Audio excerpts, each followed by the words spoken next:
Welcome to This Week in Missouri Politics, our annual show from the State Fair here in Pettis County in Sedalia. We are joined by the governor of the great state of Missouri, Governor Mike Parson. Thank you for joining us again here on the show. Good to be here, Scott. Good backdrop today with them green tractors behind me. I like that. I'm telling you, I think you're going to stick out good with them green tractors. People won't be able to miss you. Good. We like that. Well, Governor, we always appreciate you joining us here at the State Fair. One of the great traditions of this state. It is something you're from just down the road in Bolivar, in Polk County. Tell us about your experiences with the fair and how special is it to come back? Last year you just took office. This year you've had probably a little bit of time to enjoy it. How special is it for you, a native of this part of the state, to be here at the State Fair? Well, let me just start off just by being here today. It's been a huge getaway for me. To come here to the State Fairgrounds, kind of like coming home a little bit, I guess I want to say. And the real, I've been around a lot of friends and family and people I just seen today, all the way from the ham breakfast to all the stops we've made today. It's just been great. It's been great, and takes me back to days when I was a little boy. My mom and dad would come up here and they'd go to the State Fair, and we'd picnic on the back parking lots and enjoy these big buildings. At the time when I was a little kid, I thought it was the biggest buildings I ever seen. Couldn't imagine a barn being like this. But you know, there's just so much heritage here and the culture, what this represents. It's always great to be here. Well, you've got to come here, and this is always a celebration for you. If your hometown folks getting to celebrate having a governor in this part of the state, you get to make some good announcements lately. GM got to pass legislation that's going to make those jobs happen. Bungie Corporation you got to announce, and now today Briggs and Stratton from down in Butler County. It is not just a good time to be at the fair, it's a good time to be a Missourian. Oh, I mean, you know, we've got so many great opportunities right now. USDA taking 2 of their divisions out of Washington, D.C., bringing them to Missouri with all the other companies that you're talking about, plus more that I know is kind of on the way. But when you look at Missouri, when you look at where we're headed in ag technology, plant science, animal health, you know, we're going to be a leader actually in the country and even in the world to a certain degree. In the plant science side of it in St. Louis, there's more scientists there than there is anywhere in the world working right there. Yeah. So, I mean, those are opportunities, and along with that comes other businesses that will associate with those. You mentioned the General Motors. When that day, hopefully we get that done, there's like 1,200 suppliers out there across the state, and that's what's important in small businesses out there. So, you know, it's just a great time for our state. Things are just going extremely well. I noticed that the ag dinner the night before and the ham breakfast this morning, you mentioned guys like Richard Fordyce. You mentioned Rob Dixon on your team. You mentioned the legislature, and you thanked them specifically. It's a different tone, and I did see how many legislators did work with you. How important is it to reach out, and when somebody does support you and you are able to work on something together, to thank them? Yeah, it's huge. You know, the people out there, the public, Missouri, the Missourians that I know, they're just tired of the bickering and fighting in the political arena. And of all the things where everybody wants to criticize everybody and really never accomplish anything. And one of the things I set out when I become governor is try to settle that down a little bit. Let's figure out what the things are that's good for Missouri, that both parties can agree on, or candidates can agree, or not candidates so much, but the legislators can agree on, and let's get them done. And when I worked on workforce development and infrastructure, those are nonpartisan issues, and it's about working together. Signing the border trade, ending the border war in Kansas City, with the governor of Kansas and us sitting down together and saying, okay, let's find a solution to this, instead of literally wasting $330 million. But it's been great to work with the legislators. I'm not saying it's an easy hill to climb. Well, you know, it's on the other side of that. Yeah, I've been on the other side. So it's good, but you got to make the effort. You got to make the effort to walk or to reach across the aisle, try to work with people, and find the common ground. That's, I think, the most important thing we've done. That's why we're so successful this year. Well, Governor, we know that you'll be governor at the next governor's ham breakfast, but the one after that, you already have an opponent that'd like to be the governor hosting that ham breakfast. Have you decided whether you're going to run or not? I think on September the 8th will be a little bit of a special day for me and some of my supporters. Look, we've been up here today, and I'm just overwhelmed by the people that's come up and offered to support. Believe we're on the right track on the Missouri, believe in the leadership we're doing and the team that we put together. Once the family, we've made that decision, we're looking forward to, on September the 8th, to making a little announcement that. But, you know, it's game on. You know, I'm going to be the governor of the state of Missouri, and I'm going to work real hard at that. I'm going to focus on that.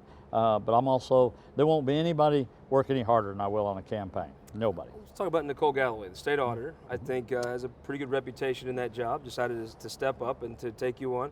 I've noticed there's been a little bit of change in her. There's been a little bit more, maybe a little bit more partisan as she's prepared to take on this job. Right. What has been your initial thoughts of her rollout? And I'm not sure she's not calling you a little bit old sometimes. Yeah, well, we'll find out about that. You know, I don't hold it against her because she's young and inexperienced, so it'll be okay. I think the one thing that you got to be real careful. Here's what I would say: when you took an oath to serve the people of Missouri, you got to be real careful that you don't get your oath mixed up with politics. And if you start to run politics out of your office, I think that's a recipe for trouble, is what it is. And I think, unfortunately for me, the first ad she came out, I think her announcement had negative pieces in it. To me, it really be, and I think what I would do, and I know what I'll do as a candidate, I'll talk about who Mike Parson is, the success I've been, and why I make a good governor, and try to explain to the people that, I think we haven't even got to the filing period, and now we're doing negative commercials. And you think that might be what folks might hear on September 8th from you? Is more about you? Yeah. I think you're going to hear a lot about the background and remind people and try to make Missourians know who we are. And the good thing about it, we come in a tough time in this state to be governor. When there was a lot of things going on in this state that need to be settled down. And from day one, we've tried to do that. We've tried to set the example. And it's important to me to lead by example. It's important to me to take those Missouri values, what I believe across this state, and I govern to those values. And when it comes to Christian values, moral values, the love of this state, the love of this country, I'll put them forefront every day when I'm say even your harshest critics would say that how you came to the governorship was constitutionally difficult in the history of the state. I would say even your most harshest critics would say that you restored an honor and a dignity of that office, and maybe took some of those rural Missouri values and brought them to the forefront of the state. Scott, one thing that's really important to me, and I learned this when I served in the Army, about the rank structure, about how that works. When you get the rank of a colonel, a general, or a lieutenant, whatever, it's the rank that you respect. You don't necessarily respect the individual. The office of governor is much higher than anybody's name, regardless whether it's me or any other governor. It's the office of governor. That's the highest officer. It doesn't matter office. It doesn't matter who the governor is, last name, but you got to be the one that's responsible for the office of the governor of the state of Missouri. And I think you got to realize that's all citizens in Missouri. Talk about an interesting thing with Medicaid. The House Minority Leader Crystal Quaid sounded this trumpet that the Medicaid rolls are decreasing. At first seems like a good thing, right? But now it seems like there's maybe more than there should be. What's going on with that, and where do you start to find out why? Is it the economy? What is it? Yeah, I think multiple things. It's one of the reasons I put Todd Richardson in the place he is. Good young man, articulate.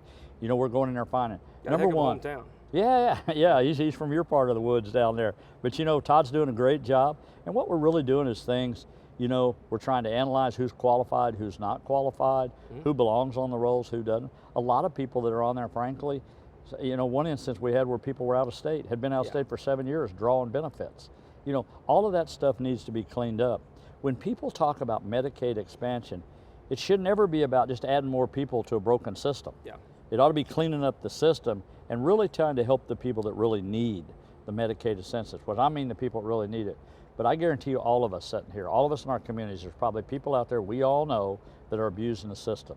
And we got to clean that up, and then we start to see who's the ones that are qualified to be here, who's the people we need to take care of. And I don't think there's any Missourian, no matter where you're from. I think we all want to take care of children. We want to take care of our senior adults. We want to take people with disabilities, people that can't tend for themselves. We want to help them. And I think everyone wants to do that. But it's just a madness of the method in which you use to get there. Let's talk about another issue. You mentioned the special session was possible at the Handbrake today. When you talk about that special session, what would that actually be entailing? And have you really it's only a few weeks away now, have you decided the scope of that? Well, the scope will be very narrow because what we're really trying to do is fix an issue with Department of Revenue that really has to do with if you have two vehicles and you trade those two vehicles in for one, you get credit for both the taxes you paid on those vehicles. And I believe you should because you've already paid full taxes on them. Supreme Court made a ruling on that later. It says you can only do one. And we can change that in January, but the problem is you could have several thousand people got caught in between. And it may be not a big deal in the scope of the big money deal, but if you're the guy that's going to lose $1,000 or $500, it's a big deal. Oh, if you're at the DMV and you get your checkbook out, no, that $1,000 ain't gonna matter to most folks. Yeah, it's a big deal. So it's one of those things that, unfortunately we just need to clean it up and fix. Most people probably won't know it, won't care about it, but again, it's a matter of taking care of the taxpayer. And we just got to figure out whether we need to do that in special session or whether we can figure out something until the first of the year. But right now it looks like probably a special session? I would say so, yeah. Right now I'd be leaning towards that if we don't come up with a remedy for that between now and the first of the year. You talked a lot about workforce development. You had a lot of accomplishments in the last legislative session that you trumpeted about workforce development. What do you need to do going forward? I think you build off of that. You build off that. We know, just we're talking about these companies coming here. We know the opportunities we have in Missouri. people are trying around the world and even in the United States are trying to figure out, you know what, if you go to Missouri, you're in the center of the United States. You got 2 rivers up inside, on each side of the state. You've got the interstates going through it. You've got a rail that runs all the way from Canada to Mexico, to the east and the west coast. The ports are starting to open up, be a bigger factor in our state. And if you're looking at that from a distribution center, we're the ideal location in the United States of America. Plus, it's much cheaper to do business here than it is on the east or the west coast. So it's a matter of making sure that we got the people in place to be able to handle that workforce development as it goes forward. And I think we're on the right track, but I think we build on that. We still got to build on the infrastructure. We had a great year on the infrastructure piece. It was great to get the grant for Roachport Bridge, but there's still a lot more to do. You know, Buck O'Neill Bridge in Kansas City is going to be a priority. I'm going to try to figure out a way to get that done. How do you go about figuring that out? Is it a federal, obviously the federal government has to be involved in that? Yeah, I think so. I think your local issues, your federal and your state, but I think how you maximize your dollars, you know, and figure out what we can do. At the end of the day, we'll see. But you know, the Roachport, that $81 million freed up a lot of money for a lot of other projects. The bonding piece still left us a lot of money that we can do. And one of the things I'm most proud of this year, we left over $100 million on the bottom line in the state budget. That's never been done for over a decade. And thank goodness we did with all the flooding and everything that's going on. But state government needs to start being responsible and not just spend every nickel you got.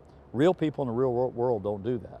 So we in government need to be accountable for what we do, and I think from moving forward, I'm going to try to make sure we got a little money in the bank when bad things occur. Nobody gets around the state more than you do. How's the president doing? How does Donald Trump look in the parts of Missouri that you get to? Yeah, I think he's still strong in Missouri. I mean, you know, just traveling around the state, the people you see and the people you know, he's going to be a strong candidate in 2020 here in this state, by all means. Well, he won the last time by 19. I mean, Abe Lincoln probably is jealous of him for that. I mean, well, can he touch that again? That's a big win. I don't know if he can touch that again. You know, it's always hard to have those kind of numbers a second time around, I guess I want to say. But he's going to run strong in this state. I mean, you know, of course, in case something just crazy would happen, but he'll have strong numbers in this. But you know what? I think we're going to have strong numbers when that day comes. You know, just what you said a while ago, Scott. I don't know of anybody that probably gets around the state as much as I do. I'm just geared that way a little bit when it comes to work and getting around the state and listening to people and truly trying to follow up with what they tell you. And I think the key, now that I've been governor for a little while, I think the key to success is listening to all these people out here that are Missourians out there, everyday people going to work. Another person who's maybe new to some people in the Missouri political scene, Quentin Lucas, the new mayor of Kansas City. I saw you visited with him. Tell us what can the rest of the state expect from Quentin Lucas in Kansas City? You know what? He's a great young man. You know, I was really impressed. Great story. Yeah, he's a great success story. You know, and I think of his beginnings and my beginnings living on a little 112-acre farm in Hickory County, and you know how we grew up. And then I listened to him and hear his story. And for him to be as young as he is, to be the mayor of Kansas City, I told him he had some of the most tremendous opportunities he could ever have being the mayor of Kansas City right now, because these things are going well up there. A lot of things are happening, and he gets to inherit that to a certain degree and build on his legacy. But I really look forward to working with him. He just seems like to me a great young man. He's articulate, and I think he's going to do great things for Kansas City. Certainly was helpful what you did in Kansas City this past week, signing the end of the border war. Right. What does that actually mean to folks that don't follow policy that in-depthly? Yeah, well, what it was is the state of Missouri and the state of Kansas was really giving incentives to businesses and people basically to move across the state lines, which you really didn't create any new jobs. You didn't do any expansions of the business. You were just trying to jump from one line to the other to get incentives. And I mean, that just doesn't even make common sense. So it was great to be able to work with Governor Kelly in Kansas, and we were able to work a compromise on that to say, let's stop doing that. Saved us both $330 million. And when I talk about some of these projects, enough to pay for a Buck O'Neill Bridge. But the whole point of it, I think one of the things I was so proud of to be able to sit there with Governor of Kansas. Governor Kelly's a Democrat, you know, and of course I'm a Republican here in the state of Missouri. But I think the idea that you can go in there and try to figure out a solution and work together if you want to is really a page that Washington, D.C. should take a look at. They should have looked at that right there for an example of how you really get things done and why the turmoil they have up there and the division that they have up there, things can be done when you work for a common good of the people. We'll be right back. You want to stick around? You got time to stick around with us? Yeah, I'll stick around here for a little bit. We're going to bring in Blake Hurst, the president of Missouri Farm Bureau, talk about agriculture policy in rural Missouri. But first, before we take a break, I want you to go to showmemissouri.com. That's with an AH, that's supposed to be said. We had the interview with the Director of the Department of Agriculture, Chris Chin. We also went to Hope County. We saw where the Missouri River one night moved 7 miles west on them. Go to showmemissouri.com. There's Missouri, Hope County. Really good folks. We're talking about something we actually talked about in that podcast here in the next segment of the show. Be right back after this.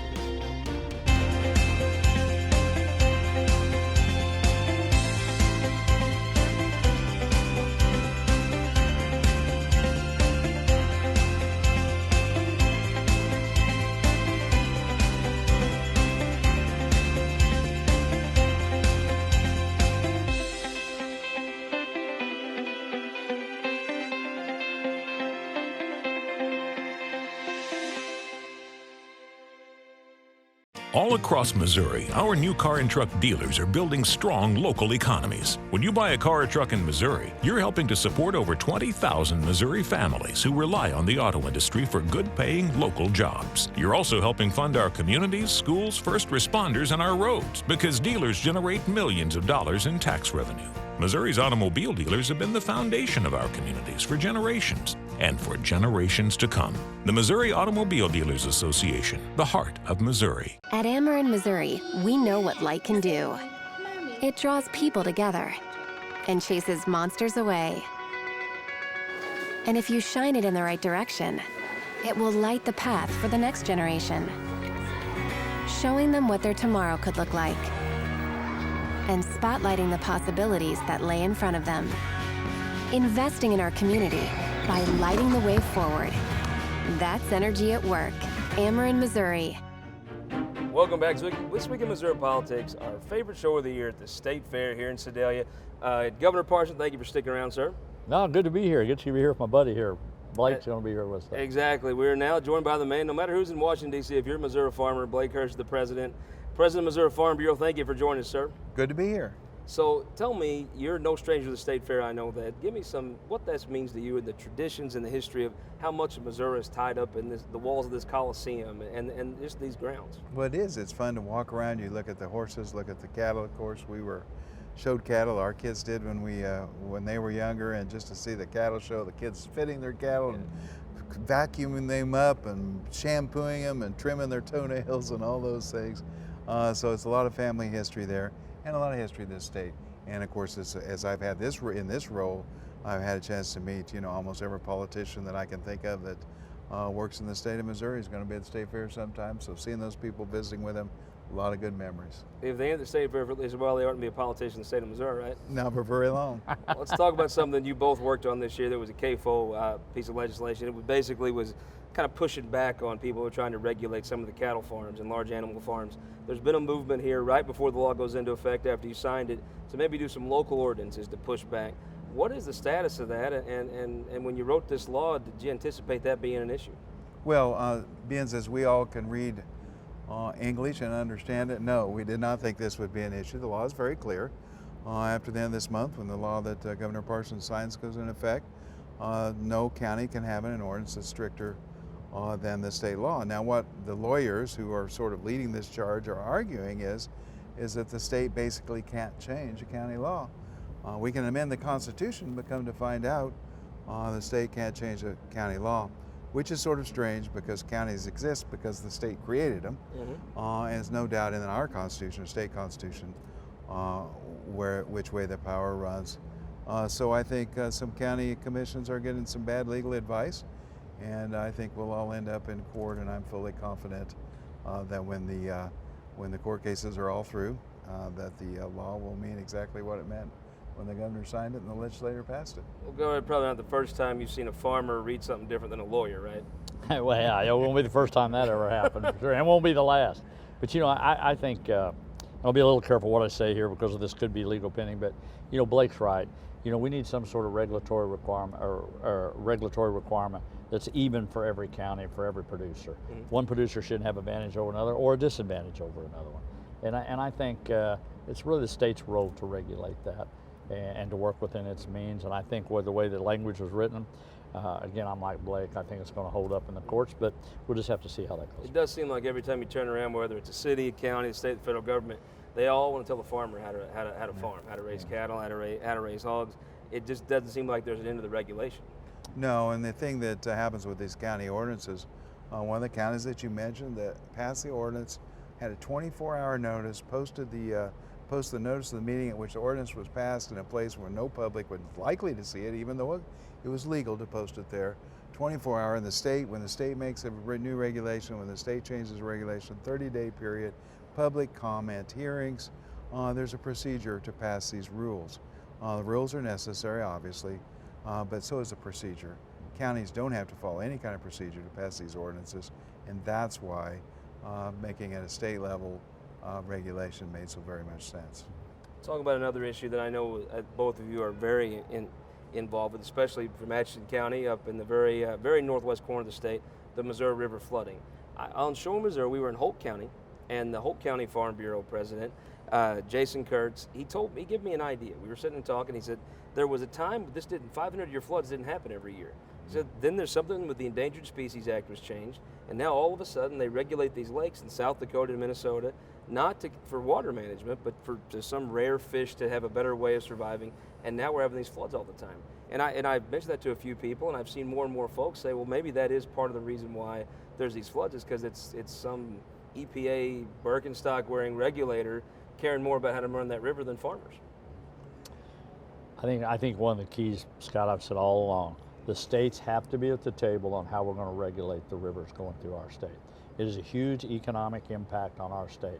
For us not to have a say in the management of the Missouri or the Mississippi River, yeah, I mean, it's just crazy that you're going to let one entity absolutely rule that. And we see the changes they made, where it used to be, it was basically two priorities.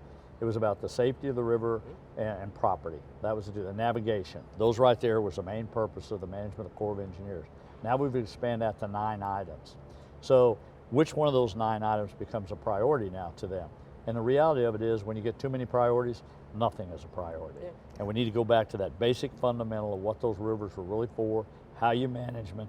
States have got to have a seat at the table.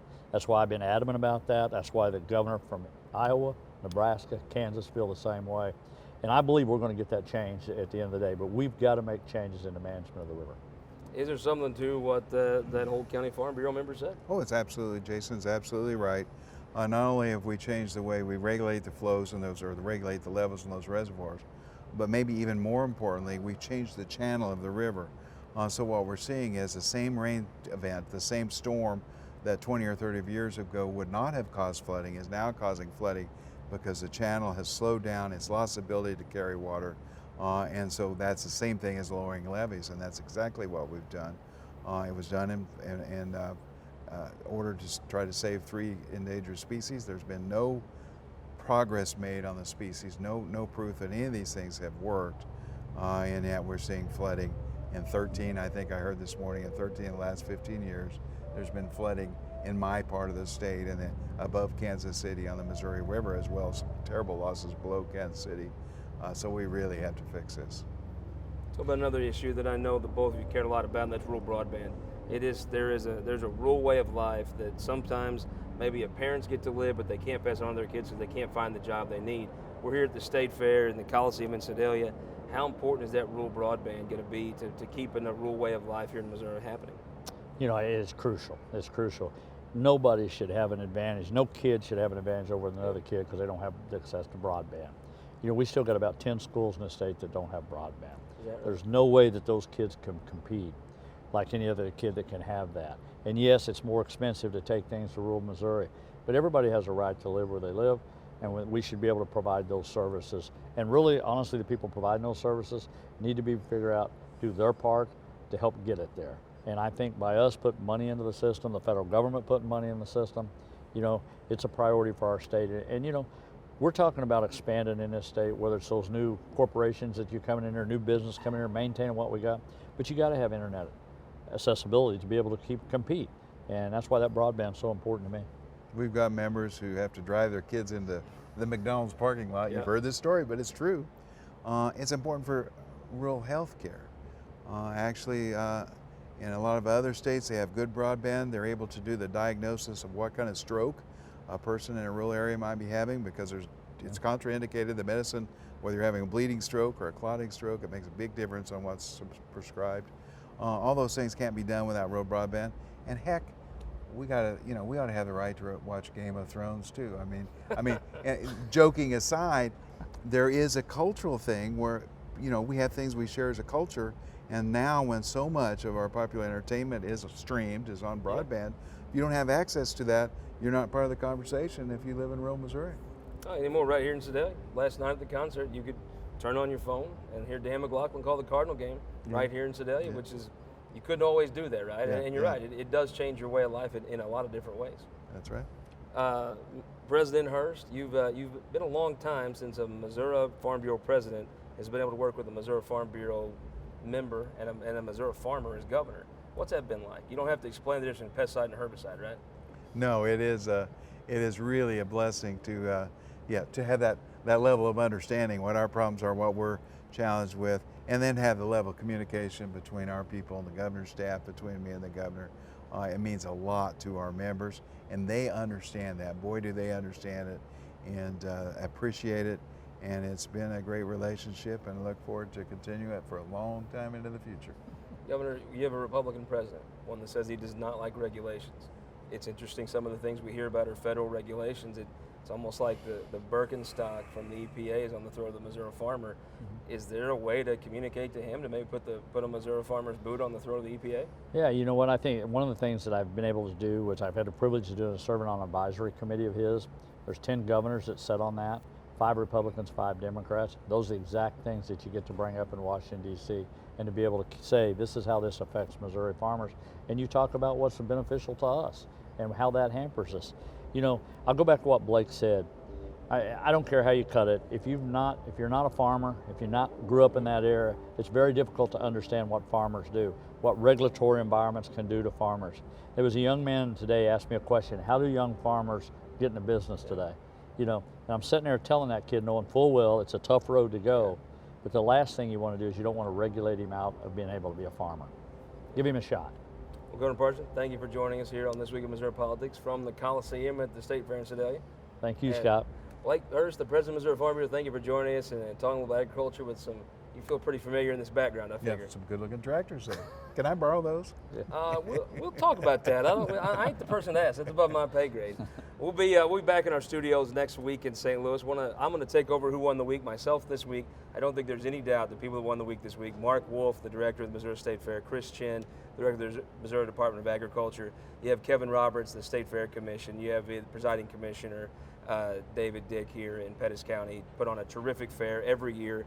And again, we'll be back in St. Louis next week, but a year from now, we'll be back here in Sedalia for This Week in Missouri Politics.